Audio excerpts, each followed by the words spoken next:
ये छोटा सा नवजात बच्चा जो अभी अभी इस दुनिया में आया था, अचानक उसके पीठ से एक मुर्गी के पंख निकल आए। माँ की आंखें अविश्वास से फैल गईं, क्योंकि सामने जो था वो किसी चमत्कार से कम नहीं। बिना रोने वाले उन छोटे पंखों ने कुछ ही पल में फड़फड़ाना शुरू कर दिया, मानो वो उड़ने की कोशिश कर रहे हों। रात को जब माँ उसके घाव को साफ कर रही थी तो उसने पाया कि वो पंख अब पूरी तरह बच्चे के शरीर से जुड़ चुके थे।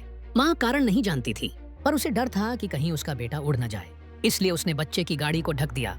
रात के खाने के वक्त माँ ने बेटी से कहा, किसी को भी इस बात का जिक्र मत करना। लेकिन बेटी ने कहा, माँ हमें उसे डॉक्टर के पास ले जाना चाहिए। माँ जाना चाहती थी, मगर डरती थी कि अगर किसी को पता चला तो लोग उसे उठाकर रिसर्च के लिए ले जाएंगे। कुछ दिन पहले माँ ने उसके पीठ पर लाल निशान देखे थे। तब उसने सोचा कि शायद उसका पति बच्चे को मारता है। गुस्से में उसने उससे झगड़ा किया और उसे घर से निकाल दिया।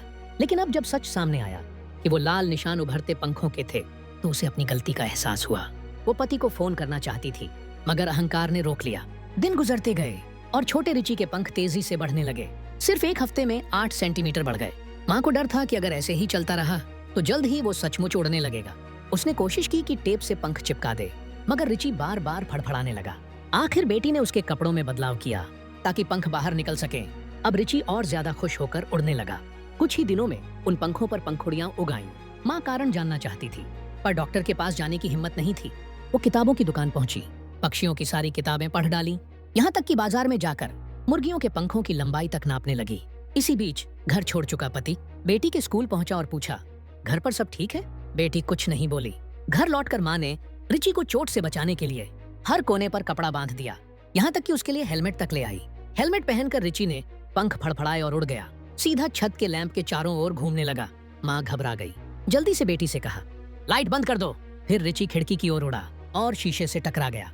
हेलमेट होने की वजह से उसे कुछ ज्यादा चोट नहीं आई। अब रिची घर की लकी स्टार बन गया था। घर में हंसी खुशी लौट आई। यहाँ तक कि माँ ने जो उम्र भर लॉटरी नहीं जीती थी, वो इस बार 2000 यूरो जीत गई।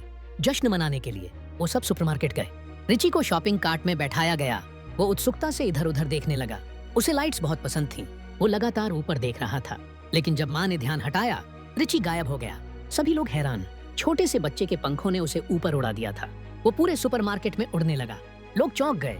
किसी ने वीडियो बनाना शुरू किया तो कोई पुलिस को बुलाने लगा। माँ और बहन उसे नीचे बुलाने लगी, लेकिन वो मानो किसी और दुनिया में था। फायर ब्रिगेड तक बुला ली गई। तभी माँ को ध्यान आया, रिची को रोशनी पसंद है। उसने कहा, सारी लाइटें बंद कर दो। जैसे ही लाइटें बुझीं, रिची धीरे धीरे नीचे आने लगा और फायरमैन ने उसे पकड़ लिया। उसे अस्पताल ले जाया गया। डॉक्टर ने जांच कर बताया, वो कोई फरिश्ता नहीं है, बल्कि रेडिएशन के कारण म्यूटेशन हुआ है। असल में माँ बाप दोनों केमिकल फैक्ट्री में काम करते थे और वहीं की रेडिएशन से उसके शरीर में यह बदलाव आया था।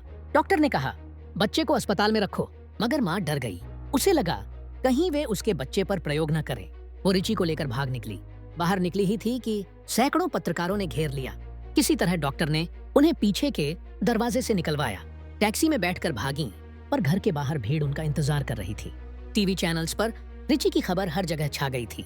कई लोग कहने लगे, ये गरीब परिवार झूठ बोलकर पैसा कमाना चाहता है। माँ ने टीवी बंद कर दिया और खुद में सिमट गई। अब घर में न बाहर जाना संभव था, न किसी से बात करना।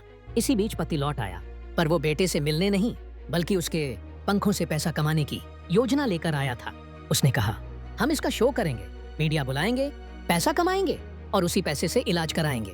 माँ ने बहुत विरोध किया, पर आखिरकार पति ने उसे मना लिया। पत्रकारों को बुलाया गया और रिची को रस्सी से बांध दिया गया ताकि वो उड़ न सके। रिची हवा में गुब्बारे की तरह झूलने लगा और सब हैरानी से देखते रहे। मगर तभी माँ की पकड़ ढीली पड़ी, रस्सी छूट गई। रिची आजाद हो गया। वो आसमान में ऊंचा उड़ता चला गया। सबकी निगाहों से ओझल हो गया। पत्रकार पीछे पीछे दौड़े। सोचा वो झील में गिर जाएगा, पर रिची ने पानी को छूकर फिर उड़ान भर ली। माँ चीखती रही, रिची वापस आ जाओ, मगर वो उड़कर जंगल की ओर चला गया। रात तक माँ बाप और बहन झील किनारे बैठे रहे, पर रिची वापस नहीं आया। माँ टूट गई। उसे पछतावा था कि उसने उसे खो दिया। अगले दिन उन्होंने हर जगह पोस्टर लगाए, मगर कुछ पता नहीं चला। धीरे धीरे माँ डिप्रेशन में चली गई। हर बार जब कोई चिड़िया उड़ती, वो सोचती, क्या वो मेरा रिची है? एक दिन थक हार कर वो उसी झील पर पहुंची जहां रिची आखिरी बार दिखा था। वो पानी में उतर गई, जीवन खत्म करने के इरादे से। लेकिन तभी ऊपर से पंखों की सरसराहट सुनाई दी। हाँ, रिची वापस आ गया था। माँ दौड़ती हुई उसकी ओर बढ़ी, रोती हुई बोली, मुझे माफ कर दो बेटा, मुझे वो रस्सी नहीं छोड़नी चाहिए थी। रिची जमीन पर उतरा, कुछ देर तक उसे देखा, फिर हल्का सा मुस्कुराया और आसमान की ओर उड़ गया, क्योंकि अब वो जान चुका था कि हर परिंदा अपनी खुद की उड़ान के लिए जन्म लेता है। कुछ समय बाद सब कुछ सामान्य हो गया। 1 साल बाद माँ फिर से गर्भवती हुई, पर इस बार उसके दिल में सिर्फ एक सवाल था, क्या आने वाला बच्चा भी पंखों वाला होगा?